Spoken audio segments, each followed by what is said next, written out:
Aku masih ingat jelas suara Doni malam itu keras, tajam, seperti palu yang dipukulkan di depan semua orang. Pilih aku atau ibumu. Ruang tamu mendadak sunyi. Bahkan sendok yang tadi beradu dengan piring seperti ikut berhenti bernapas. Di sisi kanan, ibunya Doni duduk dengan dagu terangkat, seolah sudah menang sebelum aku bicara. Di sisi kiri, ibuku menggenggam ujung bajuku pelan, napasnya pendek-pendek, wajahnya pucat. Aku tidak menoleh ke siapapun. Aku menatap Doni, suamiku. Pria yang dulu bilang akan jadi pelindungku.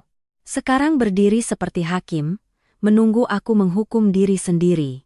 Doni maju setengah langkah. Matanya menyala marah, tapi di balik itu, ada sesuatu yang lebih dingin. Lebih hitam. Seolah ini bukan sekadar emosi, tapi rencana. Jawab sekarang, Mira, katanya, menekan tiap kata. Aku capek. Aku nggak mau hidup bareng. Beban. Beban?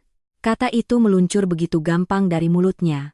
Ibunya Doni langsung menimpali dengan suara manis yang dipaksakan. Doni cuma mau kamu tegas, Mira. Kalau kamu sayang suami, ya pikirkan masa depan. Jangan sampai rumah tangga rusak gara-gara satu orang. Satu orang. Mereka bicara tentang ibuku, seakan ibuku bukan manusia. Aku menghela napas pelan. Tanganku menutup jari ibuku yang gemetar. Lalu aku berdiri lebih tegak. Aku tahu semua mata menatapku, menunggu aku menangis, memohon, atau minta maaf. Tapi aku tidak melakukan itu. Aku hanya berkata, dengan suara yang tenang, terlalu tenang untuk situasi seperti ini. Kalau itu pertanyaannya.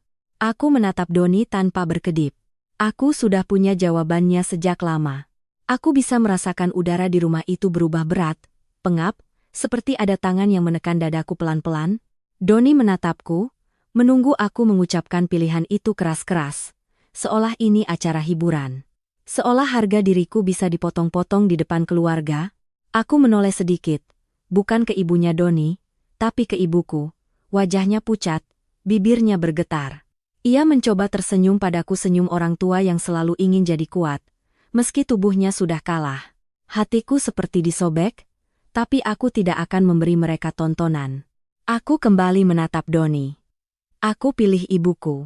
Kata-kata itu jatuh pelan, tapi efeknya seperti kaca pecah. Ibunya Doni langsung menarik napas panjang, lalu menepuk paha, pura-pura sedih. Nah kan, dari dulu ibu sudah bilang, dia nggak pernah benar-benar jadi istri buat kamu, Doni. Doni mendengus kecil, seperti orang yang baru menang debat. Bagus, berarti jelas. Mulai malam ini, kamu keluar dari rumah ini. Aku hampir tertawa. Bukan karena lucu tapi karena ironis. Rumah ini, seolah-olah rumah ini dibangun dari keringatnya Doni. Seolah aku tidak tahu detail yang bahkan dia sendiri tidak pernah peduli. Aku menahan ekspresi. Jangan sekarang. Jangan meledak sekarang.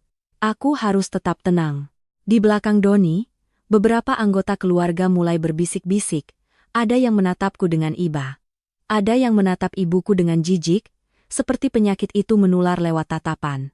Aku mendengar salah satu bibinya Doni berkata pelan, kasihan juga sih, tapi ya gimana. Namanya laki-laki, butuh istri yang fokus. Fokus. Seolah merawat ibu kandung adalah dosa yang mengganggu karier suami. Ibuku menggenggam tanganku lebih kuat. Mira, suaranya serak, hampir tidak terdengar. Nggak usah. Nggak usah. Karena ibu. Aku menunduk, mencium punggung tangannya cepat. Bu, jangan bicara begitu. Lalu aku berdiri menghadap semua orang. Kalau kalian menganggap ibu saya beban, kataku pelan, itu hak kalian. Ibunya Doni menyeringai, menatapku seperti menilai barang di pasar. Bukan hak, Mira. Itu kenyataan. Kamu lihat sendiri, Doni jadi apa sejak ibumu tinggal di sini? Stres. Rumah jadi nggak nyaman. And no ye. Paiken domaiken dak. Doni menimpali cepat. Aku pulang kerja capek. Yang aku lihat cuma masalah. Obat, dokter, keluhan. Aku butuh rumah yang tenang. Aku butuh istri yang jadi istriku. Aku mengangguk pelan, seolah memahami. Oh. Jadi selama ini yang kamu butuhkan bukan keluarga, tapi pelayanan. Doni tersentak. Jangan ngelawan, Mira. Kenapa? Aku menatapnya, tajam tapi tetap datar. Karena kamu takut kelihatan jahat. Suasana makin panas. Beberapa orang berdiri, seakan siap melerai kalau terjadi sesuatu. Tapi tidak ada yang membela ibuku. Tidak ada yang bilang, "Hei, itu orang tua, jangan begitu." Ibunya Doni mendekat sedikit, suaranya dibuat lembut, tapi isinya racun. "Mira, kamu masih muda, jangan bodoh. Kalau kamu keluar, kamu mau hidup dari apa? Kamu pikir bisa bawa ibumu dan tetap bahagia?" Aku menahan senyum. Mereka pikir aku akan panik. Mereka pikir aku tidak punya apa-apa. Padahal, di kepalaku, aku sudah menyusun langkah sejak berminggu-minggu lalu. Sejak pertama kali Doni mulai menghitung uang belanja dengan mata sinis. Sejak ibunya Doni mulai mengatur rumah ini seperti ratu yang datang menagih upeti. Aku melirik jam dinding. Aneh. Aku justru merasa tenang. Aku menatap Doni sekali lagi. "Kamu mau aku keluar malam ini?" Doni mengangguk keras. "Iya, sekarang." "Biar jelas." Aku mengangguk balik. "Baik." Satu kata itu membuat Doni sedikit bingung. Seolah dia menunggu aku menangis, berlutut, atau minta kesempatan. Tapi aku tidak. Aku cuma menoleh pada ibuku. "Bu, ayo. Kita pulang." Ibuku mencoba berdiri, tubuhnya lemah. Aku langsung memapahnya, pelan, hati-hati. Dan saat aku melangkah menuju kamar, ibunya Doni tertawa kecil di belakangku. "Lihat kan, Doni?" Akhirnya selesai. Doni menghembuskan napas, seperti orang yang baru lepas dari beban besar. Akhirnya aku bisa hidup normal. Aku berhenti sebentar di depan pintu kamar. Aku tidak menoleh. Aku hanya berkata, suaraku lembut tapi jelas. "Doni, setelah malam ini, kamu juga akan hidup normal." Aku masuk kamar, menutup pintu pelan. Dan di dalam, sambil merapikan napas ibuku, aku membuka laci yang sudah lama tidak pernah aku buka di depan Doni. Di sana, ada map tipis. Isinya bukan pakaian. Isinya kertas-kertas yang akan mengubah hidup Doni selamanya. Di dalam kamar, suara tawa kecil itu masih menggema di telingaku. Tawa yang menganggap ibuku cuma masalah yang akhirnya bisa disingkirkan. Aku memejamkan mata sebentar, menahan sakit di dada. Lalu aku menatap ibuku yang duduk di tepi ranjang. Napasnya naik turun seperti orang yang baru saja lari jauh. "Maaf ya, Mira." Suaranya lirih, nyaris seperti bisikan. "Ibu, bikin kamu susah." Aku langsung jongkok di depan beliau, memegang tangannya. "Bu, jangan bilang begitu. Ibu nggak bikin aku susah. Mereka yang bikin semuanya jadi kejam." Ibuku menunduk. Keriput di sekitar matanya makin dalam, bukan karena umur saja, tapi karena terlalu sering menahan tangis. Dari luar kamar, aku masih bisa dengar Doni bicara keras seperti orang yang sedang menang. Dia sengaja bikin aku dengar. "Mulai besok, rumah ini bersih dari drama. Nggak ada lagi orang sakit yang bikin suasana muram." Aku menelan ludah. Orang sakit, suasana muram. Kalimat-kalimat itu mengingatkanku pada awal semua ini. Ibuku mulai tinggal bersama kami setahun lalu. Waktu itu, dia jatuh pingsan di rumah kontrakannya. Tetangga telepon aku panik. Aku yang datang, aku yang ngangkat, aku yang bawa ke rumah sakit, aku yang urus administrasi, aku yang nyari dokter. Doni datang belakangan, berdiri jauh, tangannya di saku, lalu cuma bilang, "Ya sudah, rawat saja." Aku sempat berpikir itu bentuk dukungan. Ternyata itu cuma kalimat paling aman yang bisa dia ucapkan tanpa benar-benar peduli. Hari-hari setelahnya, aku yang bangun lebih pagi untuk bikin bubur, ngukur tekanan darah ibuku, nyusun obat yang warnanya beda-beda. Aku yang belajar membaca hasil lab, belajar bedain gejala, belajar sabar ketika ibuku tiba-tiba sesak tengah malam. Aku yang tetap kerja, tetap jadi istri, tetap berusaha bikin rumah hangat. Tapi buat Doni dan ibunya, semua itu bukan pengorbanan. Mereka melihatnya sebagai gangguan. Awalnya Doni cuma menghela napas setiap kali dengar suara batuk ibuku. Lalu mulai muncul kalimat-kalimat kecil yang menyakitkan. "Kenapa sih obatnya mahal banget? Kenapa harus kontrol lagi? Kamu tuh tiap hari cuma ngurus ibumu, kapan ngurus aku?" Aku jawab pelan, sabar, berusaha logis. Aku jelaskan itu demi kesehatan. Aku jelaskan ibuku tidak minta sakit. Aku jelaskan aku tetap mengurus rumah. Tapi logika tidak ada gunanya kalau seseorang sudah memutuskan untuk tidak peduli. Ibunya Doni lebih parah. Pertama kali beliau menginap seminggu di rumah kami, beliau langsung mengubah segalanya. Posisi sofa, letak piring, bahkan cara aku menyimpan bumbu dapur. Dan setiap kali ibuku batuk atau terlihat lemah, ibunya Doni selalu punya komentar. Dulu zaman saya, orang sakit ya dirawat di tempatnya, bukan dibawa ke rumah anak perempuan. Atau, kalau begini terus, Doni nggak bakal punya keturunan. Mira capek, nanti susah hamil. Seolah ibuku ini kutukan yang menggagalkan rencana hidup mereka. Aku pernah coba bicara baik-baik. Bu, ibu saya cuma butuh tempat aman. Saya satu-satunya anak. Ibunya Doni tersenyum tipis. Justru karena kamu satu-satunya anak, kamu harus tahu batas. Kamu istri Doni sekarang. Keluargamu ya keluarga suamimu. Aku hampir tertawa waktu itu, tapi yang keluar malah sesak. Karena aku sadar, di mata mereka, aku bukan manusia yang punya cinta dan kewajiban. Aku cuma status, istri. Dan ibuku, cuma beban yang harus disingkirkan. Malam itu, di kamar ini, ibuku menatap map tipis yang aku keluarkan dari laci. Apa itu, Mira? Tanya beliau pelan. Aku menutup map itu lagi, tidak langsung menjawab. Aku cuma merapikan selimut di bahu ibuku. Bu, ibu ingat waktu kita jual tanah kecil peninggalan ayah? Ibuku mengangguk ragu. Iya. Buat bantu kamu nikah, aku menghela napas. Bukan cuma buat nikah, Bu. Waktu itu Doni bilang uangnya buat DP rumah, biar kita punya tempat tinggal tetap. Ibuku menunduk, merasa bersalah. Ibu nggak tahu kalau akan begini?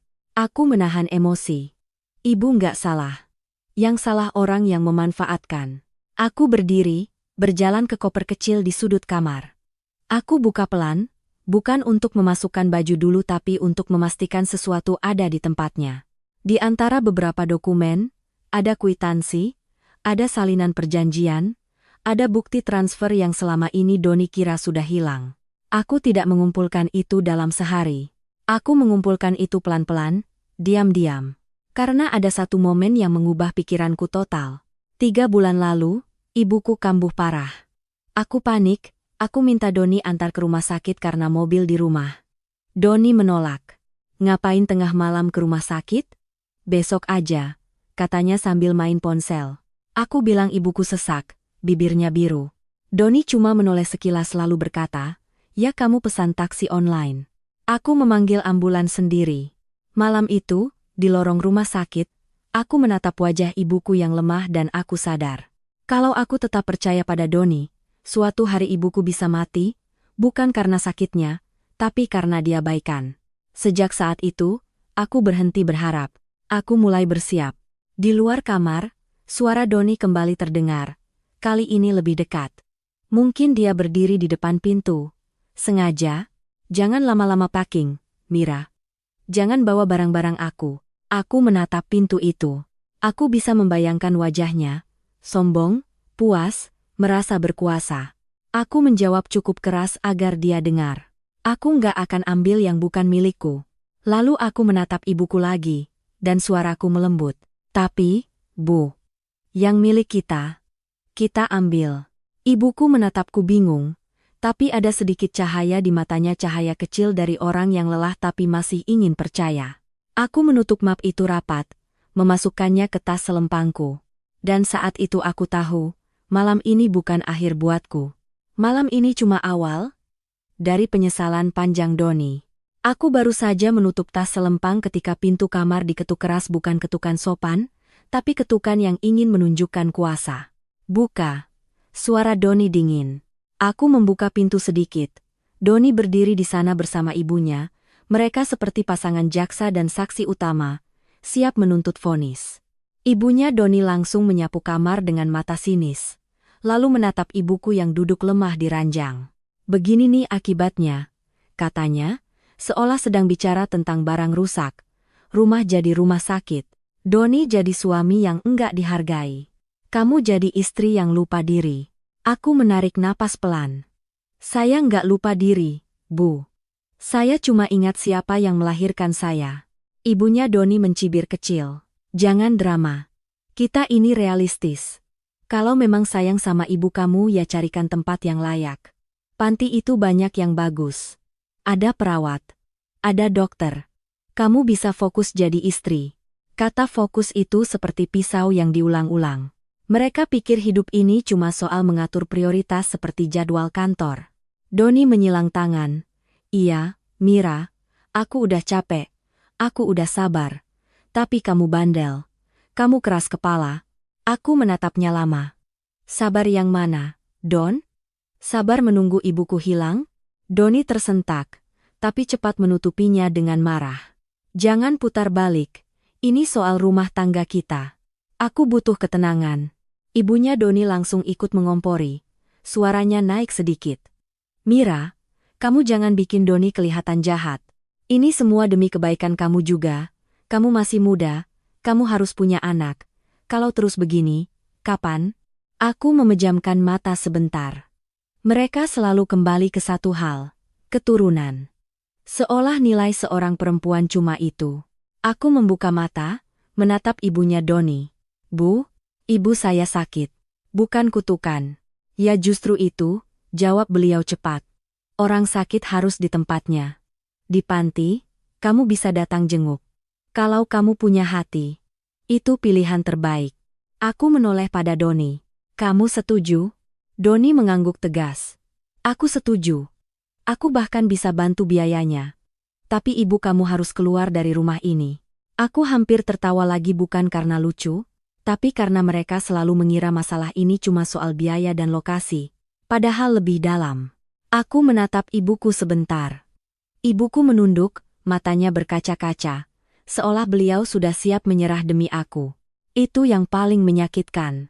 Aku melangkah maju, menutup pintu kamar pelan di belakangku, lalu berdiri di depan Doni dan ibunya. Kalau kalian mau bicara realistis, kataku, suaraku datar. Mari realistis. Ini bukan soal panti.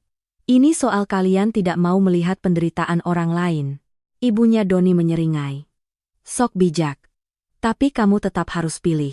Doni menambahkan, aku kasih kamu pilihan terakhir. Malam ini kamu tentukan, ibu kamu masuk panti, atau kamu pergi dari rumah ini. Is the scar not a stat tadi?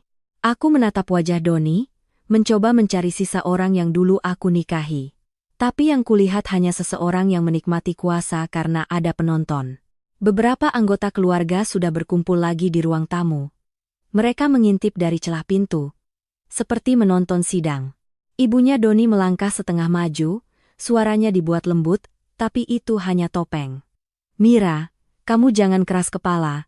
Kalau kamu pergi, kamu mau tidur di mana? Kamu mau makan apa? Kamu pikir dunia ini mudah? Kamu bawa orang sakit. Kamu nggak akan kuat. Aku menahan senyum tipis. Karena untuk pertama kalinya malam itu, aku merasa mereka sedang bicara pada Mira yang mereka bayangkan. Mira yang miskin, Mira yang takut, Mira yang bergantung pada suami. Padahal Mira yang mereka hadapi sekarang sudah berbeda. Aku mengangguk pelan, seolah mempertimbangkan. Baik. Doni terlihat puas. Nah, gitu dong. Berarti kamu setuju ibu kamu? Aku memotong, halus tapi tegas. Aku setuju, kalau ini harus diputuskan malam ini. Mata Doni menyipit. Maksud kamu? Aku melangkah melewati mereka menuju ruang tamu, tempat semua orang berkumpul. Doni dan ibunya mengikuti, seperti yakin aku akan menyerah. Di ruang tamu, aku berdiri di tengah. Aku memandang semua wajah keluarga Doni, beberapa tetangga yang entah kenapa ikut ada, bahkan seorang sepupu Doni yang dari tadi sibuk merekam dengan ponsel. Aku menghela napas sekali, lalu berkata, baik. Kalian semua jadi saksi. Ibunya Doni tersenyum seperti menang. Doni mengangkat dagu, seperti siap menerima permintaan maaf. Aku menatap Doni, pelan, memastikan semua orang mendengar. Kamu minta aku memilih kamu atau ibuku? Doni mengangguk, cepat. Iya. Aku mengangguk balik. Kalau begitu, suaraku tetap tenang. Aku pilih ibuku. Ruangan meledak. Ada yang terkejut, ada yang berbisik, ada yang langsung menggeleng kecewa. Ibunya Doni menepuk dada pura-pura syok, lalu menunjukku seperti aku kriminal. Kurang ajar. Kamu benar-benar nggak tahu diri. Doni melangkah maju, wajahnya merah. Bagus. Kalau itu pilihanmu, angkat kaki. Sekarang juga. Aku menatapnya tanpa takut. Baik, jawabku singkat. Aku menoleh ke ibuku yang berdiri dengan susah payah di dekat pintu kamar. Aku segera mendekat, memapah beliau dengan lembut, lalu aku kembali menatap Doni dan ibunya. Tapi satu hal, kataku pelan. Kalian jangan salah paham. Doni menggeram. Maksudnya apa lagi? Aku menatapnya tajam, lalu menjawab, aku pergi bukan karena kalah. Aku melangkah menuju pintu, membawa ibuku pelan-pelan. Dan di belakangku, Doni masih berteriak dengan suara penuh kemenangan, seolah dia baru membuang masalah terbesar dalam hidupnya. Padahal, dia baru saja menandatangani awal kehancurannya sendiri. Begitu aku melangkah keluar pintu dengan ibuku di sisiku, Doni masih berdiri di ruang tamu seperti pemenang lomba. Dadanya naik turun, tapi bukan karena sedih karena puas.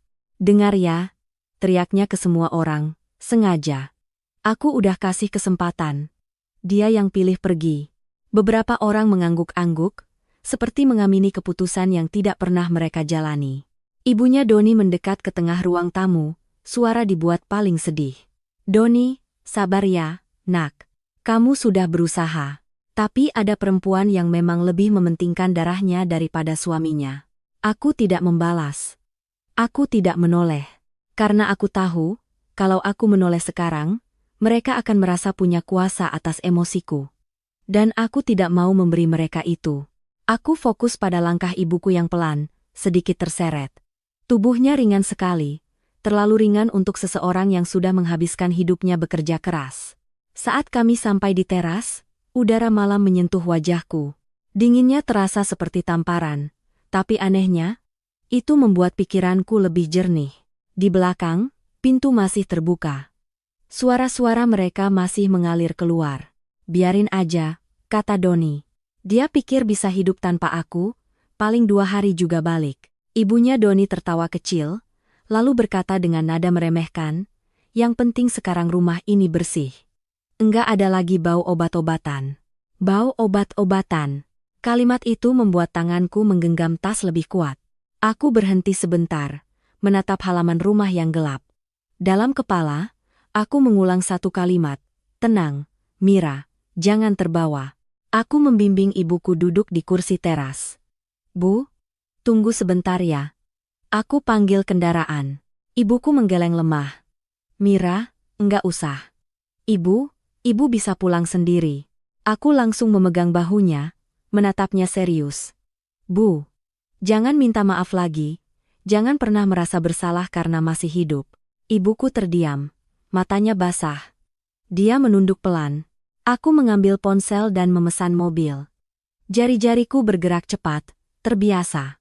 Tapi di balik gerakan itu, pikiranku bekerja jauh lebih cepat. Karena malam ini, bukan hanya soal pergi. Malam ini adalah momen pertama Doni benar-benar menunjukkan wajahnya di depan semua orang. Dan aku perlu semua itu terekam di ingatan orang-orang. Di rekaman ponsel sepupunya, di bisik-bisik tetangga. Biarkan. Semakin banyak yang tahu Doni memberi ultimatum seperti itu, semakin mudah aku nanti. Saat menunggu, aku mendengar pintu ditutup keras dari dalam. Lalu langkah kaki mendekat, Doni keluar ke teras, berdiri di ambang pintu. Dia menatapku dari atas ke bawah. Tatapan orang yang merasa aku tidak punya apa-apa selain rasa sayang pada ibu. Jadi kamu beneran pergi? Katanya, suara lebih pelan sekarang. Bukan karena iba, tapi karena ingin memastikan aku tidak sedang bluffing. Aku menatapnya tenang. Iya. Doni menghembuskan napas, lalu menyeringai. Oke, berarti jelas. Jangan bawa-bawa nama aku lagi. Jangan datang minta tolong. Dan jangan pikir kamu bisa ambil apapun dari rumah ini. Aku mengangguk, seperti orang yang setuju. Padahal di dalam hati, aku berkata, rumah ini? Doni melanjutkan, nadanya makin sombong. Aku yang bayar semuanya. Aku yang kerja. Kamu cuma. Ya kamu tahu sendiri. Aku menahan tawa. Bukan karena lucu. Tapi karena aku baru sadar. Doni benar-benar percaya pada ceritanya sendiri. Dia benar-benar percaya aku bodoh. Aku mendekat sedikit, Cukup dekat agar dia mendengar dengan jelas, tapi cukup jauh agar dia tidak bisa menyentuhku. Doni, kataku pelan, kamu yakin kamu yang bayar semuanya? Doni tertawa pendek. Ya jelas. Kamu mau bilang siapa lagi? Aku memiringkan kepala. Aku cuma tanya. Kamu yakin? Doni wajahnya berubah kesal. Ngapain sih kamu nyindir? Udah, pergi sana. Bawa ibumu. Jangan bikin drama. Aku mengangguk pelan. Oke. Mobil yang kupesan akhirnya berhenti di depan pagar. Lampunya menyinari halaman, membuat bayangan Doni jatuh panjang di tanah bayangan yang terlihat besar, padahal orangnya kecil. Aku membimbing ibuku berdiri. Supir turun membantu. Doni menatap adegan itu dengan wajah puas, seperti benar-benar membuang beban. Sebelum masuk mobil, aku menatap Doni sekali terakhir. Tidak ada tangis. Tidak ada teriakan. Aku hanya berkata, sangat pelan tapi tajam. Kamu tadi bilang aku nggak boleh ambil apapun dari rumah ini. Doni mengangguk cepat. Iya, I grazing space and do XR. Aku tersenyum kecil. Tenang. Aku nggak ambil yang bukan milikku. Lalu aku masuk mobil. Saat mobil bergerak pelan meninggalkan rumah itu, aku melihat Doni di kaca spion. Dia masih berdiri di sana, seperti raja yang baru mengusir pengkhianat. Aku menatap lurus ke depan, memegang tas selempangku tas yang di dalamnya ada map tipis itu. Dan aku berkata dalam hati, tanpa suara. Silakan merasa menang dulu, Doni, karena penyesalanmu baru mulai. Mobil melaju pelan, meninggalkan rumah yang selama ini kukira tempat pulang. Ibuku duduk diam di sampingku, menatap keluar jendela. Lampu jalan memantul di matanya yang basah, tapi beliau tidak menangis keras. Beliau tipe yang menyimpan semua luka di dalam. Aku menggenggam tangannya. Bu, kita nggak akan susah. Ibuku menoleh, suaranya sangat pelan. Mira, Doni itu suamimu? Aku menggeleng kecil. Dulu. Sekarang. Dia cuma orang yang mengira bisa mempermainkan kita. I find bias. And end bias. And no design. Aku tidak ingin ibuku memikirkan itu terlalu berat. Aku menepuk tangannya pelan, lalu menatap ke depan. Supir bertanya tujuan. Aku sebut alamat yang sudah kusiapkan sejak lama. Rumah kecil di pinggir kota. Bukan rumah mewah, tapi cukup tenang. Tempat aman untuk ibuku istirahat. Itu bukan rumah baru. Itu tempat yang sudah lama ku cari diam-diam, sejak aku tahu Doni tidak akan berubah. Sejak aku sadar, orang yang sanggup menyebut ibuku, beban juga sanggup melakukan hal lain yang lebih kejam. Ibuku memejamkan mata, napasnya berat. Aku membuka tas selempang dan memastikan map tipis itu masih ada. Kertas-kertas itu terasa ringan. Tapi nilainya, seperti bom yang bisa meruntuhkan hidup Doni. Selama perjalanan, ponselku bergetar terus. Nama Doni muncul berkali-kali. Aku tidak angkat, lalu pesan masuk. Kamu jangan bawa-bawa barang aku. Aku abaikan. Pesan berikutnya. Kalau kamu balik minta maaf, aku masih bisa pikirin. Aku hampir tertawa. Dia mengusirku, lalu beberapa menit kemudian menawarkan kesempatan seolah dia dewa penentu nasib. Ibunya Doni juga mengirim pesan. Apa kamu tidak malu?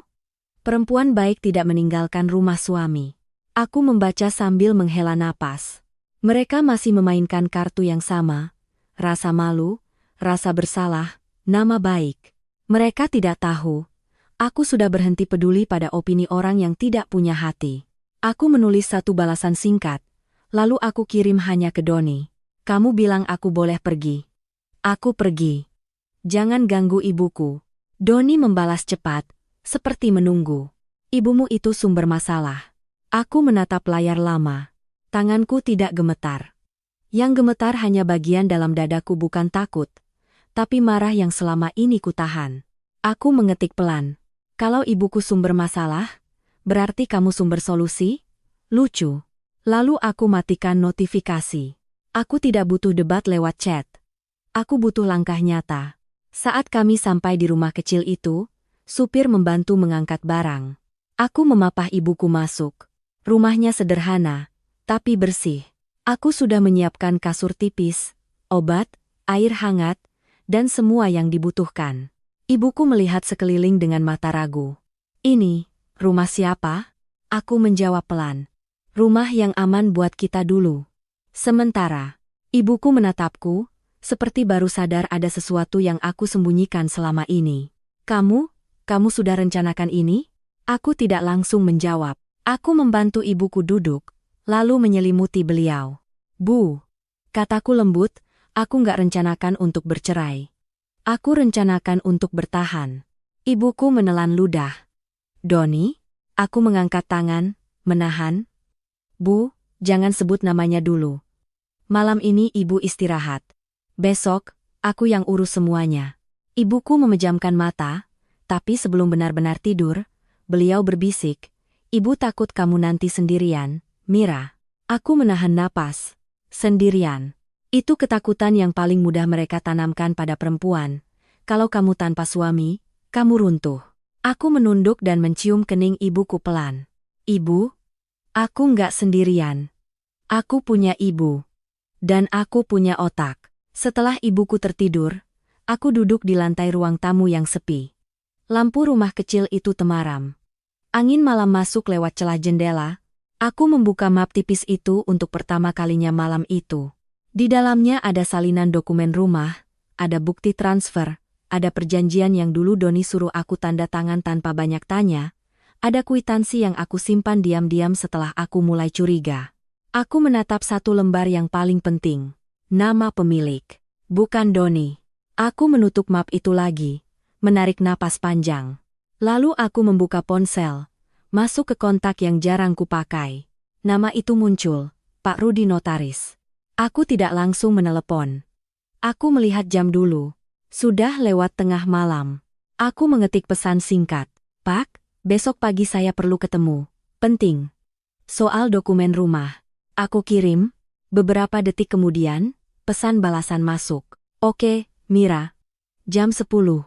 Bawa semua berkas. Aku memandang layar itu lama. Jam 10. Besok. Ini bukan lagi soal marah. Ini soal langkah. Ponselku bergetar lagi. Kali ini panggilan dari Doni, berkali-kali, tanpa henti. Aku membiarkannya bergetar sampai berhenti. Lalu pesan masuk, lebih kasar. Kamu kira kamu bisa main hilang? Besok aku cari kamu. Aku suami kamu. Aku membaca tanpa ekspresi. Aku mengetik satu kalimat saja. Kamu tadi nyuruh aku pergi. Sekarang kamu ingat kamu suami? Aku kirim. Lalu aku mematikan ponsel. Aku berdiri, berjalan pelan ke kamar ibuku, memastikan beliau masih nyaman. Kemudian aku kembali ke ruang tamu, duduk lagi. Aku menatap map itu, lalu berbisik pada diriku sendiri. Besok, kamu akan tahu. Kamu akan tahu apa rasanya mengusir orang dari rumah yang sebenarnya bukan milikmu. Pagi datang terlalu cepat. Aku mengantar ibuku sarapan pelan bubur hangat dan obat yang kususun rapi. Ibuku masih lemas, tapi setidaknya napasnya lebih teratur. Setelah memastikan beliau nyaman, aku menutup pintu rumah kecil itu dengan hati-hati, lalu berangkat membawa map tipis. Di perjalanan menuju kantor notaris, aku tidak merasa gugup. Aku justru merasa seperti orang yang akhirnya menyalakan lampu di ruangan gelap. Pak Rudi menungguku di ruang konsultasi. Usianya sekitar 50-an, wajahnya tenang, tipe orang yang sudah melihat terlalu banyak konflik keluarga sampai tidak mudah kaget. Begitu aku duduk, aku langsung mengeluarkan map itu. Saya mau memastikan satu hal, kataku tanpa basa-basi. Saya mau semua jelas. Karena malam tadi, suami saya mengusir saya dan ibu saya.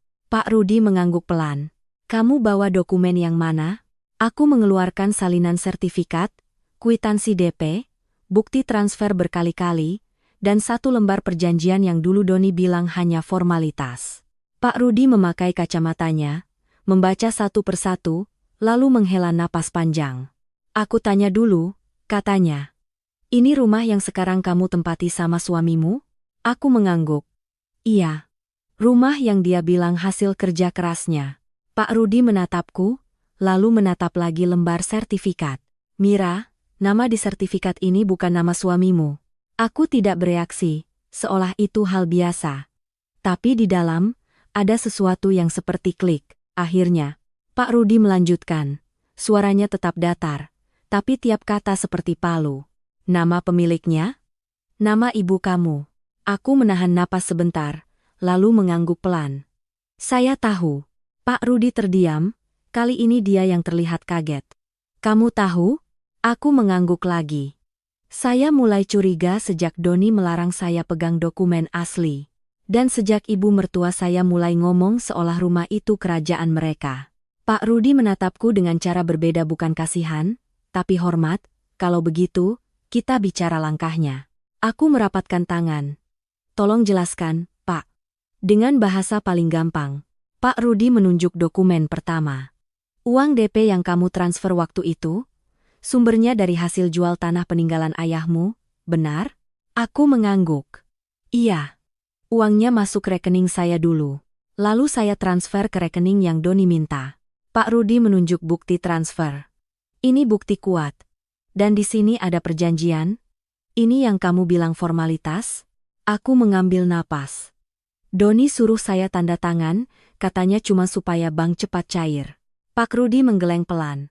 Perjanjian ini isinya kamu menyetujui suamimu mengurus semua dokumen rumah dan kamu tidak menuntut apapun jika terjadi perceraian. Aku menatap kertas itu, lalu tertawa pendek pahit. Dia rapi, kataku pelan. Dia sudah menyiapkan semuanya dari dulu. Pak Rudi mengangguk. Tapi dia lupa satu hal. Aku menatapnya. Apa? Pak Rudi mengetuk sertifikat dengan ujung jari. Yang paling penting ini. Rumah itu atas nama ibu kamu, bukan atas nama Doni. Kalau benar rumah itu dibeli menggunakan uang keluargamu, dan dibaliknamakan ke ibumu, maka secara legal, Doni tidak punya hak kepemilikan. Dadaku terasa lebih ringan, tapi juga lebih panas. Aku membayangkan wajah Doni saat semalam berkata, jangan ambil apapun dari rumah ini. Ternyata dia sendiri yang selama ini tinggal di rumah orang lain. Pak Rudi menyodorkan dua opsi. Kamu mau bagaimana? Kalau kamu mau aman, kita bisa buat surat pernyataan dan pemberitahuan resmi untuk penghuni rumah. Secara sederhana, pemilik rumah meminta penghuni yang tidak berkepentingan untuk keluar. Aku mengangguk. Saya mau itu. Enkurtaraga. Pak Rudi melanjutkan, kamu juga bilang mobil? Aku mengeluarkan dokumen lain salinan BPKB yang pernah kulihat diam-diam, juga bukti cicilan yang ternyata bukan dari gaji Doni saja. Pak Rudi membaca, lalu menghela napas lagi. Mobil itu juga, bukan murni atas nama Doni. Ada keterkaitan pembayaran dari rekening kamu. Dan BPKB-nya, didaftarkan memakai alamat dan penjamin yang terhubung ke keluargamu. Aku menatap Pak Rudi. Jadi, Doni juga nggak sepenuhnya punya mobil itu? Pak Rudi mengangguk pelan. Kalau kamu punya bukti pembayaran rutin, kamu bisa klaim bagian. Tapi yang paling cepat dan paling kuat tetap rumah. Karena rumah itu jelas. Aku duduk bersandar, menatap langit-langit sebentar. Semalam Doni mengira aku keluar tanpa apa-apa. Semalam mertua tertawa seolah aku akan kembali merangkak. Padahal yang mereka lakukan adalah mengusir pemilik dan menyisakan penumpang. Aku menunduk, suaraku tetap tenang. Pak, saya mau semuanya dilakukan rapi. Saya nggak mau ribut fisik, tapi saya mau mereka keluar. Pak Rudi mengangguk. Baik.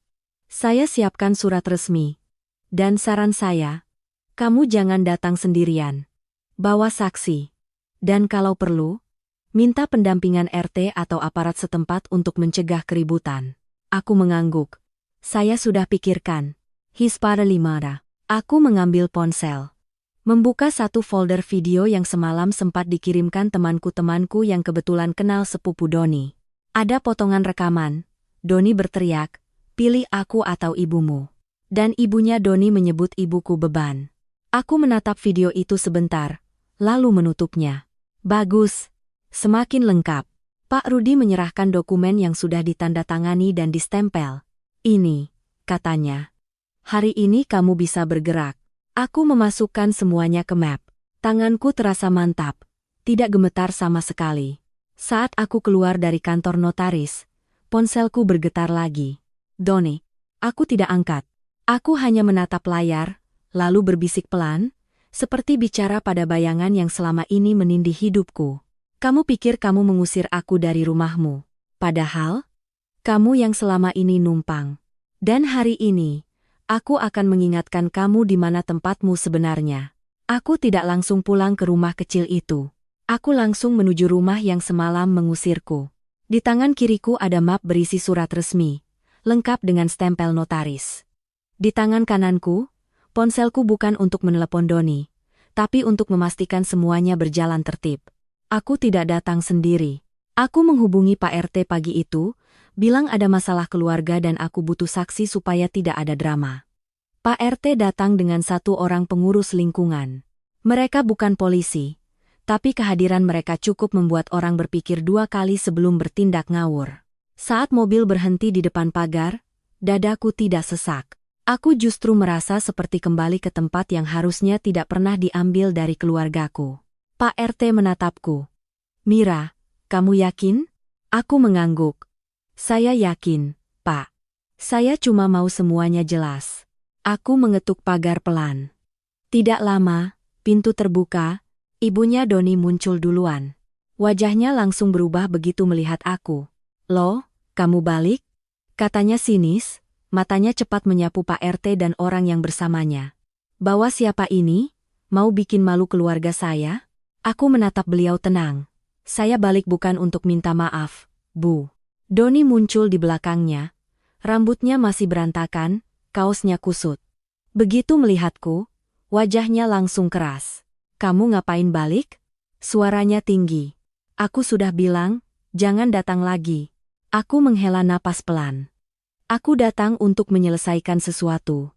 And as if to have a guidance. Doni melangkah keluar, menatap Pak RT dengan curiga. Pak RT ngapain ikut? Ini urusan rumah tangga. Pak RT mengangkat tangan, nada suaranya netral. Saya cuma diminta jadi saksi biar nggak ada keributan. Kalian bicara baik-baik aja, ibunya Doni mendengus. Saksi? Saksi apa? Perempuan ini semalam keluar sendiri. Aku mengangguk. Iya. Semalam saya keluar karena kalian minta. Sekarang saya balik, karena ada hal yang harus kalian dengar. Aku membuka map. Aku mengeluarkan satu lembar surat, lalu aku tahan di depan dada, tidak aku lempar, tidak aku pamer, hanya aku tunjukkan seperti orang yang membawa bukti. Bukan ancaman. Ini surat pemberitahuan resmi, kataku, jelas. Tentang status rumah ini. Doni menyipit. Status rumah? Rumah ini rumahku. Aku menatapnya sebentar, lalu tersenyum kecil. Doni, kamu yakin? Ibunya Doni langsung memotong, suaranya tajam. Jangan sok-sokan, Doni yang beli rumah ini. Kamu cuma numpang jadi istri.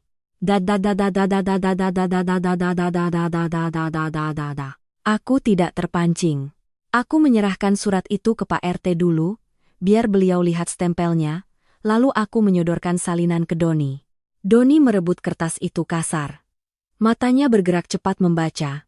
Awalnya dia masih meremehkan. Tapi beberapa detik kemudian, wajahnya berubah. Warna merah di pipinya hilang. Matanya bergerak ulang ke bagian yang sama. Seolah tidak percaya. Ibunya Doni merampas dari tangan Doni. Apa sih? Begitu beliau membaca, ekspresinya ikut pecah. Bukan pecah karena sedih, pecah karena harga diri tersayat. Ini bohong. Teriaknya. Ini pasti kamu palsuin. Aku menatap beliau tenang. Silakan cek. Itu surat notaris. Bisa diverifikasi. Doni menatapku tajam, suaranya turun, lebih berat. Apa maksudmu? Aku menarik napas, lalu bicara pelan tapi sangat jelas. Maksudku, rumah ini bukan atas nama kamu. Doni menelan ludah. Tapi, aku bayar. Aku langsung memotong, tanpa meninggikan suara. Rumah ini atas nama ibuku. And Argo die. Kalimat itu menggantung di udara. Pak RT ikut terdiam. Orang pengurus lingkungan menatap Doni, lalu menatap aku, seolah baru paham kenapa aku begitu tenang. Ibunya Doni gemetar karena marah. Jadi kamu balik buat ngusir kita? Aku mengangguk pelan, saya balik untuk mengembalikan rumah ini ke pemiliknya. Doni menggeram, melangkah dekat. Kamu mau apa, Mira? Kamu mau bikin aku kelihatan bodoh? Aku tidak mundur.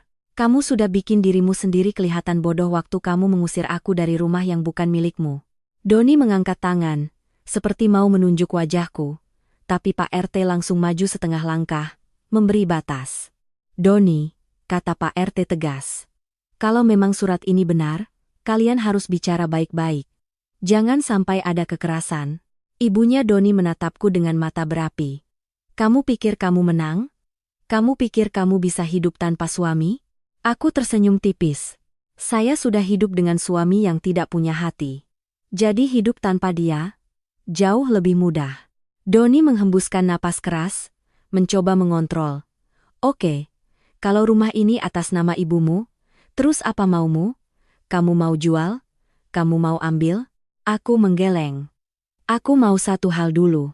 Aku menunjuk surat itu, lalu menatap mereka bergantian. Kalian keluar. Ibunya Doni meledak. Kurang ajar. Ini rumah anak saya. Aku menatap beliau, suaraku tetap dingin. Kalau ini rumah anak ibu, namanya harusnya anak ibu yang tertulis. Tapi yang tertulis, ibu saya. Doni menatapku, wajahnya seperti orang yang baru jatuh dari ketinggian.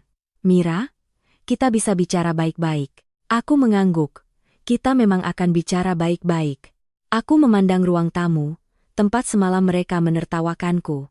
Mulai sekarang, kalian tidak boleh menganggap aku perempuan yang bisa dipaksa memilih. Enquoten wakiartu. Aku menatap Doni terakhir kali, suaraku tenang, tapi setiap kata seperti paku yang dipukul rapi. Aku sudah memilih ibuku, dan aku juga memilih menghentikan kalian mempermainkan hidupku. Aku menutup map, berdiri tegak. Pak RT, kataku, tolong jadi saksi. Hari ini saya minta mereka mengosongkan rumah. Dan untuk pertama kalinya sejak semalam, Doni tidak bisa teriak lagi. Karena sekarang, dia tidak berdiri sebagai pemilik. Dia berdiri sebagai penumpang yang waktunya habis. Doni menatap surat itu lama sekali, seolah kalau dia menatap cukup keras, kata-katanya akan berubah. Ibunya Doni sudah lebih dulu meledak. Ini pasti akal-akalan kamu, teriaknya. Kamu perempuan licik, kamu mau rampas harta anak saya. Aku tidak bereaksi. Aku hanya menatap beliau, tenang. Bu, kataku pelan, ini bukan harta anak ibu. Ini harta ibu saya. Doni mengusap wajahnya, lalu menatap Pak RT. Suaranya berubah, dibuat lebih sopan. Pak, ini urusan keluarga. Bisa nggak kita selesaikan tanpa campur orang luar? Pak RT menggeleng tegas. Kalian tadi sudah teriak-teriak. Saya diminta jadi saksi biar tidak ada yang bilang ini fitnah. Kalau memang mau damai, ya bicara baik-baik di depan saksi. Doni menelan ludah. Matanya kembali ke aku. Kali ini bukan marah yang pertama muncul, tapi panik. Mira, kita bisa ngomong berdua, katanya. Nadanya diturunkan, dibuat lembut. Masalah semalam, aku emosi. Kamu tahu aku sayang kamu. And won't be sama. Aku hampir tersenyum, tapi bukan karena terharu. Karena aku mengenal pola itu. Saat Doni merasa menang, dia kasar. Saat Doni merasa kalah, dia pura-pura lembut. Aku juga mau bicara baik-baik, jawabku. Makanya aku datang dengan surat resmi, bukan dengan teriakan. Ibunya Doni menyela, suaranya penuh penghinaan. Surat resmi? Kamu pikir kamu hebat? Kamu cuma anak perempuan yang numpang hidup dari laki-laki. Aku menoleh ke beliau, wajahku tetap datar. Kalau saya numpang hidup dari laki-laki, kataku pelan, harusnya saya takut kehilangan laki-laki itu. Tapi sekarang saya lihat, yang takut justru kalian. Ibunya Doni terdiam sebentar bukan karena kalah argumen, tapi karena tidak terbiasa ada yang membalas tanpa gemetar. Doni cepat mengambil alih. Oke. Kalau rumah ini atas nama ibumu, ya sudah. Kita cari jalan tengah.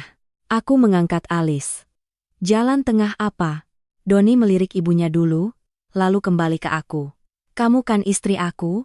Kita kan pasangan. Rumah ini tetap bisa kita tempati. Kita bicarakan ulang. Ibumu bisa tinggal di sini juga. Asal kamu. Aku memotong. Suaraku tetap tenang tapi lebih tajam. Asal aku apa? Doni terdiam, lalu mencoba tersenyum. Asal kamu jangan bawa-bawa notaris dan RT. Itu bikin aku malu. Aku mengangguk kecil. Oh, jadi masalah terbesar buat kamu bukan ibuku, tapi malu. Doni mendengus, kesabarannya hampir habis. Mira, jangan mulai lagi. Aku cuma mau damai. Aku mengangguk. Aku juga mau damai. Makanya aku kasih pilihan yang paling damai. Aku menunjuk pintu. Kalian keluar hari ini. Ibunya Doni menjerit. Tidak mungkin. Kami tidak akan keluar. Ini rumah anak saya. Aku menatap Pak RT. Pak, boleh saya jelaskan singkat? Pak RT mengangguk. Aku menatap semua orang di sana, termasuk beberapa tetangga yang sudah mulai muncul di depan pagar. Kepo seperti biasa. Saya tidak minta kalian percaya cerita saya, kataku jelas. Saya cuma minta kalian lihat dokumen. Sertifikat atas nama ibu saya. Surat notaris menyatakan pemilik meminta penghuni yang tidak berkepentingan mengosongkan rumah. Doni langsung menatapku tajam. Tidak berkepentingan? Aku suamimu. Aku menatapnya lurus. Semalam kamu bilang aku bukan apa-apa lagi di rumah ini. Semalam kamu mengusirku. Dan semalam kamu memilih memutuskan hubungan itu di depan saksi. Doni membuka mulut, tapi tidak ada kata yang keluar. Karena untuk pertama kalinya, kalimatnya sendiri memakan dirinya. Ibunya Doni maju satu langkah, matanya merah. Kalau kamu memang mau jadi anak durhaka, silahkan, tapi jangan berharap Doni akan menceraikan kamu dengan baik. Kamu akan menyesal. Aku mengangguk pelan. Saya sudah menyesal. Ibunya Doni menyeringai, merasa berhasil. Aku melanjutkan, tanpa emosi. Saya menyesal. Pernah percaya kalian. Doni tiba-tiba berubah strategi. Dia menoleh pada Pak RT lagi, suara dibuat sangat formal. Pak RT, saya tinggal di sini. Saya kepala keluarga. Masa saya diusir begitu saja? Ada aturan dong. Pak RT menatap surat itu lagi, lalu menatap Doni. Doni, aturan paling dasar itu, yang punya rumah menentukan siapa tinggal. Kalau kalian keberatan, kalian bisa tempuh jalur hukum. Tapi jangan bikin keributan sekarang. Doni menelan ludah, rautnya tegang, keringat mulai muncul di pelipis. Aku melihat ibunya Doni mulai memutar bola mata, mencari cara lain. Lalu tiba-tiba beliau berkata dengan suara tinggi, sengaja agar tetangga dengar. Pak RT, Mira ini perempuan gak tahu malu. Dia pasti ada laki-laki lain. Makanya berani begini? Aku tersenyum tipis. Akhirnya keluar juga senjata favorit mereka. Fitnah. Aku menatap beliau, lalu mengangguk pelan. Bu, kalau ibu mau main fitnah, silakan. Tapi saya juga bisa main fakta. Ibunya Doni tersentak. Fakta apa? Aku mengangkat ponselku, tapi tidak langsung memutar video. Aku hanya menunjukkan layar cukup agar Pak RT melihat ada rekaman. Saya punya rekaman semalam, kataku tenang. Suami saya berteriak, pilih aku atau ibumu. Dan ibu menyebut ibu saya beban di depan orang. Kalau ibu terus menyebar fitnah, video ini yang akan beredar. Bukan cerita bohong ibu. Ibunya Doni memucat. Doni langsung bereaksi. Kamu rekam? Aku menatapnya. Bukan saya yang rekam. Tapi orang-orang yang kamu jadikan penonton semalam. Doni menoleh ke sekeliling, seperti baru sadar. Penonton yang sama bisa jadi saksi yang menghancurkannya. Aku melangkah maju setengah langkah, menatap Doni. Kamu ingin damai? Tanyaku pelan. Doni mengangguk cepat, suaranya serak. Iya. Aku mengangguk juga. Kalau begitu, jangan bikin ini kotor.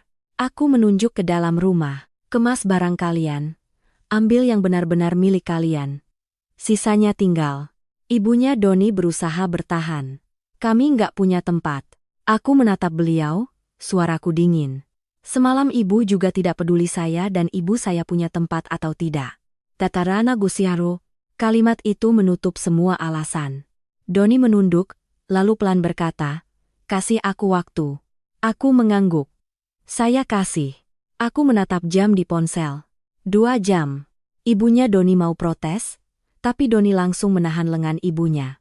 Untuk pertama kalinya, Doni terlihat takut pada sesuatu selain kehilangan uang. Dia takut kehilangan wajahnya di depan orang. Dan aku tahu, saat seorang laki-laki lebih takut kehilangan nama baik daripada kehilangan istri, saat itulah aku bisa mengunci semua jalan keluarnya. Aku menatap mereka sekali lagi, lalu berkata pelan, memastikan semua orang mendengar, Kalian boleh pergi dengan hormat, atau kalian bisa pergi dengan malu. Lalu aku menepi sedikit, memberi ruang. Karena babak berikutnya, bukan tentang aku mengusir. Babak berikutnya tentang mereka, mulai runtuh dari dalam. Doni dan ibunya masuk ke dalam rumah, langkah mereka cepat, seperti orang yang sedang dikejar. Aku berdiri di teras bersama Pak RT, pura-pura tenang, padahal aku sedang mengatur napas supaya tidak terlalu puas. 2 jam. Aku sengaja memberi 2 jam bukan karena baik hati. Tapi karena aku ingin mereka mengeluarkan sendiri semua barang, dan mengeluarkan sendiri semua kebusukan yang selama ini mereka sembunyikan. Di dalam rumah terdengar suara lemari dibuka, koper diseret, ibunya Doni menggerutu terus. Ini nggak adil. Ini rumah kita. Kamu lihat kan, Doni? Perempuan itu sudah gila. Doni membalas ketus. Diam dulu, Bu. Jangan bikin makin ribut. Aku menatap pintu yang setengah terbuka. Pak RT berdiri agak jauh, menjaga jarak. Tetangga yang tadi mengintip perlahan bubar, tapi beberapa masih bertahan, pura-pura menyapu halaman sendiri. Aku mengeluarkan ponsel, bukan untuk merekam, tapi untuk membuka satu chat yang dari tadi kupendam. Nama kontak itu, Sinta admin kantor. 3 bulan lalu, saat Doni menolak mengantar ibuku ke rumah sakit, aku mulai curiga. Bukan cuma soal hati Doni yang mengeras tapi soal uang yang makin aneh. Uang belanja dipotong. Cicilan tiba-tiba katanya naik. Gaji katanya lagi seret. Padahal Doni tidak pernah kelihatan seret. Dia tetap bisa beli parfum mahal. Tetap bisa traktir teman. Tetap bisa ganti jam tangan. Kecurigaan itu membuatku mulai mengamati dengan cara yang lebih tenang. Dan aku punya satu teman lama di kantor Doni Sinta. Kami bukan sahabat dekat, tapi cukup dekat untuk saling percaya saat ada yang tidak beres. Aku membuka chat terakhir dari Sinta yang masuk tengah malam tadi, setelah drama di rumah. Aku takut salah, Mir. Tapi aku baru tahu. Doni nggak lembur. Dia sering keluar bareng Naya. And then various Konradsand. Naya. Nama itu membuat dadaku dingin. Aku mengetik cepat. Naya siapa? Balasan Sinta masuk hampir langsung. Sekretaris baru. Cantik. Dan mereka sering pergi berdua. Banyak yang lihat. Aku memejamkan mata sebentar. Aku tidak kaget. Aku hanya merasa muak. Karena itu berarti, ultimatum semalam bukan cuma soal ibuku. Ultimatum semalam adalah cara paling cepat untuk menyingkirkan penghalang. Aku membalas. Kamu punya bukti? Sinta. Ada foto dari anak bagian gudang. Mereka nggak sengaja lihat Doni jemput Naya malam-malam. Aku juga punya screenshot chat grup kantor. Tapi Mir, hati-hati. Aku menatap layar itu lama. Lalu aku mengetik, kirim. Beberapa detik kemudian, foto masuk. Doni berdiri di parkiran kantor, tertawa. Di sampingnya perempuan muda dengan rambut rapi, memegang tas mahal. Mereka terlihat seperti pasangan yang tidak takut dilihat. Di foto lain, Doni sedang membuka pintu mobil untuk perempuan itu, mobil yang semalam dia klaim miliknya. Aku tidak menangis. Aku justru merasa seperti puzzle terakhir jatuh di tempatnya. Saat aku menutup layar, pintu rumah terbuka lebar. Ibunya Doni keluar dengan koper besar. Wajahnya merah, matanya bengkak karena marah. Doni keluar di belakang, menenteng 2 tas, napasnya cepat. Aku menatap mereka tanpa bicara. Tiba-tiba ponsel Doni bergetar keras. Bunyi notifikasinya nyaring. Doni terlihat panik, cepat-cepat menekan layar, seolah takut aku melihat. Tapi aku sudah melihat nama yang muncul sebentar. Naya. Aku menatap Doni, lalu tersenyum kecil. Doni langsung menyembunyikan ponselnya ke saku. Ibunya Doni tidak sadar, masih sibuk menggerutu. Kalau ayahmu tahu ini dia pasti. Bu diam. Doni memotong cepat. Aku melangkah pelan mendekat, suaraku rendah. Naya siapa Don? Doni terpaku. Apa? Aku mengangkat alis. Tadi nama itu muncul. Naya. Doni tertawa kecil yang dipaksakan. Itu rekan kerja. Aku mengangguk pelan. Rekan kerja yang kamu kasih emoji hati. Doni menelan ludah. Matanya bergerak ke Pak RT, ke tetangga, lalu kembali ke aku. Dia sadar. Ini bukan percakapan yang aman. Dia mencoba mengubah arah. Mira, jangan bahas hal-hal nggak penting sekarang. Aku tersenyum tipis. Oh, jadi sekarang selingkuh itu nggak penting? Ibunya Doni akhirnya menangkap kata selingkuh. Beliau menoleh tajam. Selingkuh? Doni. Apa maksudnya dia? Doni cepat menggeleng. Nggak ada, Bu. Dia cuma fitnah. Andage, indinitan. Andage. Aku mengangguk, seolah setuju. Baik. Kalau fitnah, gampang. Buka ponselmu, tunjukkan chatnya. Doni terdiam. Aku menatapnya, lebih tajam. Tunjukkan, Don. Kalau kamu bersih. Ibunya Doni menatap Doni, mulai curiga. Doni, kamu kenapa diam? Doni mengusap tengkuk, lalu mengeluarkan napas panjang, seperti orang yang terpojok. Aku tidak menunggu. Aku mengangkat ponselku dan membuka foto yang dikirim Sinta. Aku tunjukkan ke Pak RT lebih dulu, supaya ada saksi. Pak, ini bukan urusan rumah tangga biasa, kataku. Ini bukti bahwa suami saya mungkin melakukan perselingkuhan. Dan semalam dia mendorong saya memilih aku atau ibu dengan cara yang sangat kejam. Sekarang saya paham kenapa. Pak RT menatap foto itu, wajahnya tegang. Aku lalu menatap ibunya Doni. Aku tidak menunjukkan foto itu dulu. Aku cuma berkata pelan, Bu.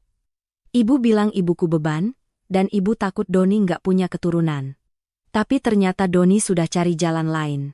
And was what I did. Ibunya Doni memucat. Doni, kamu? Doni langsung membentak. Mira, cukup, aku tidak mundur. Aku menatapnya lurus. Kenapa cukup? Tanyaku pelan. Karena kebenaran mulai kelihatan? Doni menggertakkan gigi. Matanya berkilat marah tapi ada ketakutan di sana. Lalu aku mengeluarkan twist yang paling mematikan, bukan soal Naya, tapi soal rencana. Aku membuka satu folder lain di ponsel. Screenshot transfer dan catatan yang selama ini aku kumpulkan. Aku tunjukkan satu lembar saja kepada Doni cukup dekat agar dia melihat. Doni membeku. Aku juga punya ini, kataku tenang. Uang yang kamu bilang buat cicilan, ternyata sebagian masuk ke rekening yang bukan rekening rumah. Doni berbisik keras, kamu ngintip rekeningku? Aku tersenyum. Aku istrimu. Dan kamu selama ini hidup dari uang keluargaku. Ibunya Doni mulai panik. Doni, jelaskan. Doni mencoba memegang lengan ibunya.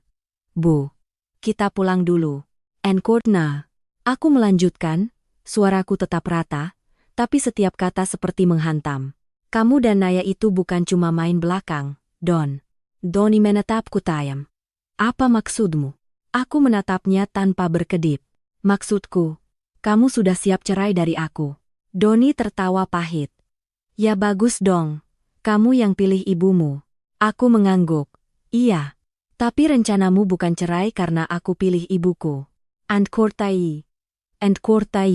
Aku mengangkat ponsel, memperlihatkan satu chat grup kantor yang dikirim Sinta, chat yang membahas gosip di kantor. Tapi ada satu kalimat yang membuatku dingin saat membacanya. Aku tidak membacakan isi lengkapnya. Aku hanya menyimpulkan, jelas dan tajam. Rencanamu cerai supaya kamu bisa ambil yang kamu kira hartamu. Don pukat. Ibunya Doni menatapnya, suara gemetar. Doni, kamu mau ambil harta siapa? Aku menjawab sebelum Doni sempat memutar. Dia kira rumah itu miliknya, Bu. Dia kira kalau cerai, dia bisa klaim, makanya dia mau cepat-cepat menyingkirkan saya dan ibu saya. Tapi dia salah. Aku mendekat satu langkah lagi, cukup untuk membuat Doni menunduk. Karena rumah itu bukan milikmu. Dan uang yang kamu pakai juga bukan uangmu sepenuhnya. Doni menggertakkan gigi, lalu berbisik kasar, kamu mau hancurin hidupku? Aku menggeleng pelan. Aku cuma mengembalikan hidupku.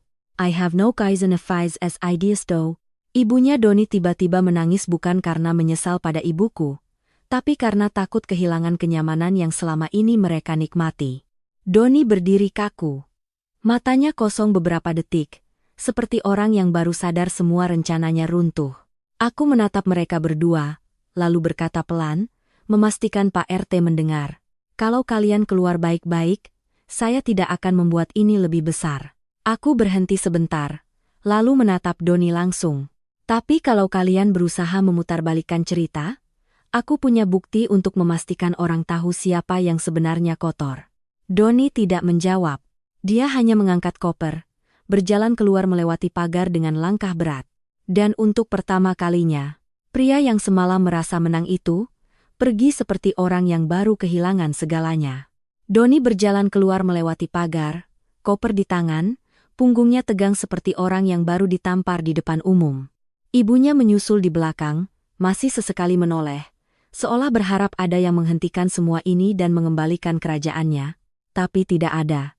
Yang ada cuma Pak RT berdiri tenang, dan beberapa tetangga yang pura-pura tidak menonton padahal mata mereka tidak berkedip. Aku berdiri di teras, tidak mengejar. Aku tidak perlu mengejar orang yang sudah memilih jadi musuh. Ibunya Doni tiba-tiba berhenti di depan pagar, menatapku dengan mata yang penuh benci. Kamu puas sekarang? Suaranya serak. Kamu hancurkan rumah tanggamu sendiri. Kamu bikin anak saya jadi bahan omongan. Aku menatap beliau pelan. Bu, semalam ibu yang menjadikan rumah tangga ini panggung. Saya cuma menutup tirainya. Ibunya Doni mengangkat tangan, menunjuk ke arahku, suaranya naik lagi. Jangan sok benar, kamu itu perempuan keras kepala. Kalau kamu nurut, semua ini nggak akan terjadi. Aku mengangguk kecil. Kalau saya nurut, ibu saya mungkin sudah mati pelan-pelan di rumah yang kalian sebut tenang. Kalimat itu membuat beliau terpaku sebentar. Tapi bukannya sadar, beliau malah mencari senjata lain. Kamu pikir kamu hebat, katanya, suara penuh ejekan. Kamu cuma menang karena main surat-surat, coba kalau nggak ada itu, kamu apa? Aku tersenyum tipis. Saya tetap akan jadi anak yang tidak membuang ibunya. Doni yang dari tadi diam akhirnya berbalik. Wajahnya merah, matanya tajam, tapi tidak sekuat semalam. Ada retak yang jelas di sana. Mira, katanya, suaranya berat, seperti memaksa diri tetap tegas. Kamu pikir ini selesai? Aku menatapnya tanpa takut. Buat kamu, mungkin baru mulai. Doni tertawa pendek, pahit. Kamu ngusir aku dari rumah, terus kamu merasa menang. Aku menggeleng. Aku nggak merasa menang.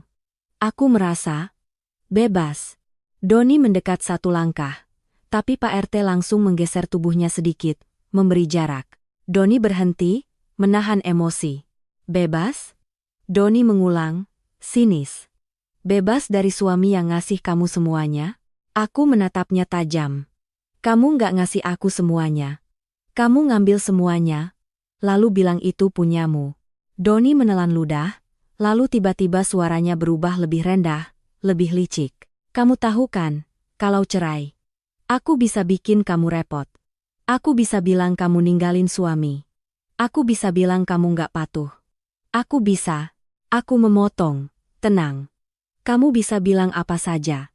Derasavo, exemple set dias masebinde. Dias masebinde. Aku mengangkat ponselku, bukan untuk mengancam, tapi untuk mengingatkan. Tapi saya juga bisa menunjukkan apa yang kamu lakukan.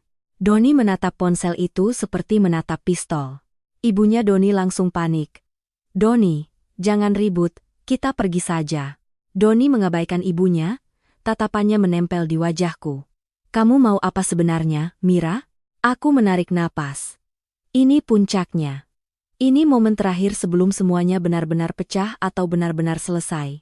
Aku menatap Doni, pelan, jelas. Aku mau kamu berhenti memaksa perempuan memilih antara suami dan ibunya. Doni tertawa sinis. Ah, jadi kamu mau jadi pahlawan? Aku menggeleng. Aku cuma mau jadi manusia. Aku melangkah sedikit maju, mendekati pagar cukup dekat agar suara kami terdengar jelas oleh orang-orang yang masih menonton. Kamu tahu kenapa kamu kalah, Don? Tanyaku pelan. Doni menyipit. Karena apa? Karena kamu licik? Aku menggeleng pelan. Karena kamu mengira semua orang bisa kamu atur pakai takut. Any nice, I flanneron. Aku menunjuk pintu rumah di belakangku, tempat semalam dia berdiri seperti raja. Semalam kamu minta aku pilih. Kamu pikir aku bakal gemetar. Aku menatapnya tepat di mata. Tapi aku bukan perempuan yang bisa kamu ancam. Wajah Doni bergetar. Untuk sesaat, aku melihat rasa malu yang sangat dalam, malu karena rencananya terbongkar. Malu karena harga dirinya ditelanjangi di depan orang. Dan rasa malu itu berubah jadi marah yang liar. Doni mendadak membanting koper kecilnya ke tanah. Suaranya keras. Cukup, teriaknya. Kamu senang lihat aku begini? Kamu senang lihat orang-orang nonton? Aku tidak terpancing. Aku tetap tenang. Yang membuat orang-orang nonton itu kamu, Don, jawabku datar. Kamu yang pilih berteriak semalam. Kamu yang pilih menjadikan hidup kita tontonan. Ibunya Doni menangis lagi, kali ini lebih kencang. Doni, ayo pulang, kita pulang. Doni menatap ibunya, lalu menatapku. Di matanya ada pertarungan terakhir, antara menyerang atau menyerah. Lalu, sesuatu yang tidak pernah kulihat dari Doni muncul. Kalah. Dia mengangkat koper itu lagi, lebih pelan.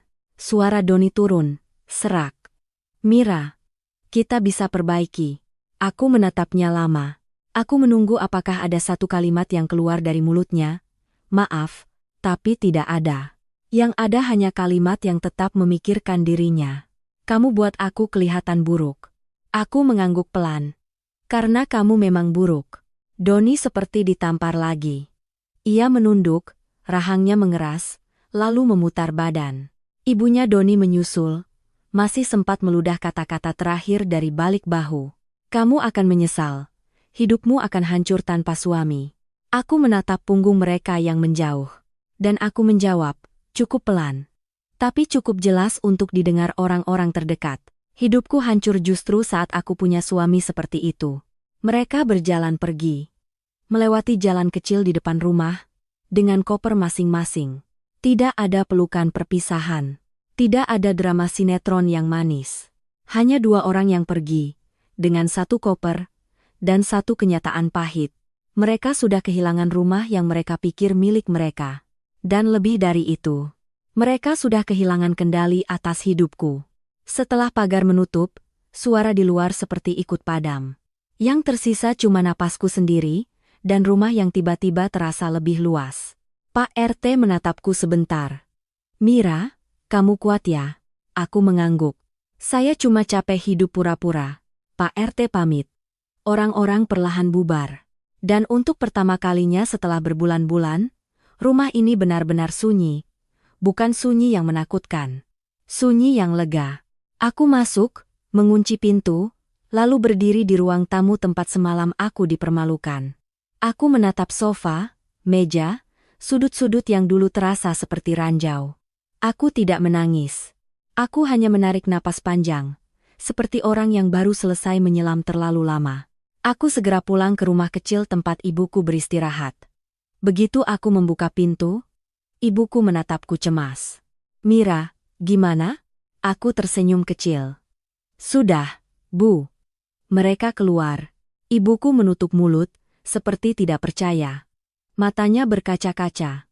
Kamu nggak apa-apa? Aku duduk di sampingnya, memegang tangannya. Aku baik-baik, yang penting ibu aman. Ibuku mengelus punggung tanganku pelan, lalu berbisik, ibu takut kamu nanti disalahin orang. Aku menggeleng. Kalau orang mau menyalahkan, biar. Aku sudah terlalu lama hidup untuk menyenangkan orang yang tidak peduli. Ingrestari.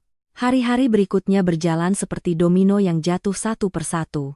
Doni mengirim pesan panjang, berubah-ubah, kadang marah, kadang memelas, kadang mengancam. Lalu tiba-tiba dia tenang, seolah mengerti. Tapi setiap kalimatnya selalu ujung-ujungnya sama. Dia mau kembali punya kendali. Aku tidak membalas panjang. Aku hanya menyimpan semuanya. Lalu kabar datang dari Sinta, Naya berhenti membalas Doni. Begitu tahu Doni tidak punya rumah mewah lagi, tidak punya status lagi, perempuan itu menghilang seperti asap. Doni mencoba cari muka di kantor, tapi gosip sudah menyebar. Orang-orang yang dulu tertawa bersamanya, sekarang menatapnya dengan kasihan atau sinis. Yang paling menyakitkan untuk Doni bukan kehilangan aku, tapi kehilangan wajahnya. Seminggu kemudian, Doni datang ke rumah kecil itu. Aku melihatnya dari jendela, bajunya rapi, tapi matanya lelah. Dia berdiri di depan pagar seperti orang yang tidak tahu harus mengetuk atau tidak. Aku keluar, tapi tidak membuka pagar. Doni menelan ludah. Mira, kita ngomong ya. Aku menatapnya tenang. Ngomong apa? Dia menunduk, suaranya serak. Aku salah. Aku menunggu. Menunggu kata yang seharusnya keluar sejak dulu. Tapi Doni menambahkan cepat. Aku cuma tertekan. Semua orang sekarang ngejek aku. Aku tersenyum tipis. Itu bukan maaf, Don. Itu keluhan. Doni mengangkat wajahnya. Aku bisa berubah. Aku bisa rawat ibumu. Aku memotong. Lembut tapi tegas. Kamu nggak perlu berubah untukku lagi. Aku sudah selesai. Doni tampak panik. Mira, tolong. Aku nggak punya tempat. Aku mengangguk pelan. Semalam, kamu juga tidak peduli aku punya tempat atau tidak. Aku menatapnya terakhir kali. Suaraku pelan tapi pasti. Kamu pernah paksa aku memilih. Aku sudah memilih. Lalu aku masuk kembali ke dalam rumah kecil itu, menutup pintu perlahan, tanpa membanting. Di belakang pintu, aku memegang dada sebentar. Bukan karena sakit tapi karena akhirnya bisa bernapas. Dan di ruangan itu, bersama ibuku yang selamat, aku tahu satu hal. Aku tidak kehilangan suami. Aku baru saja memenangkan hidupku sendiri.